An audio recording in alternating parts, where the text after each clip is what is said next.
Hi, everybody. My name is Alexis McCain. And Again, there are going to be things that make you want to say something, but you need to control yourself. Okay? She's worked hard on this. And I'm Miranda. I'm Alexis. And the Cold War was definitely not a war. You know why? Because not a lot of people fought back. They're peace of the nations. According to the Vietnam War from Digital History at the University of Houston, it says, in April 1975, South Vietnam surrendered to the North, and Vietnam was united as a single communist nation. Also, it says, resulted in between 1 and 2 million Vietnamese deaths. This is showing that it's not a war because Vietnam surrendered. Even though a lot of people died, they didn't fight back. They just protested to stop the U.S. from killing millions of people. Therefore, it was definitely not a war. Also, the Cuban Missile Crisis is an example because Cuba and U.S. didn't physically go to war. They just pointed missiles at each other and had conflicts back and forth with each other. So therefore, the Cold War was not a war. Thank you. Snaps to our opening staters.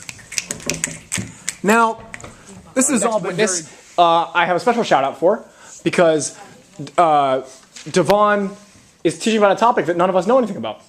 And he learned it himself yesterday. And so that's awesome. Devon, start us off, man. Can I stand up? Please do. I'm just gonna stand up.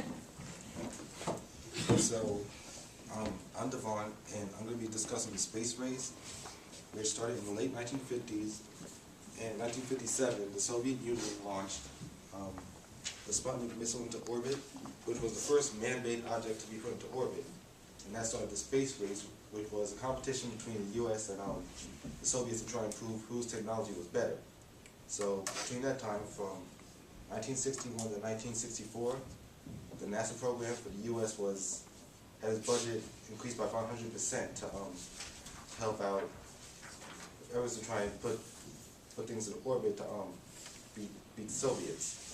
But during that time, the Soviet space program was put on hiatus due to internal debates about whether or not it was actually useful or not. And in 1969, the U.S. technically won the space race when it put Neil Armstrong onto the moon, who became the first person to land on the moon and proved to the Soviets that their technology was better. Thank you, Devon. Nice job.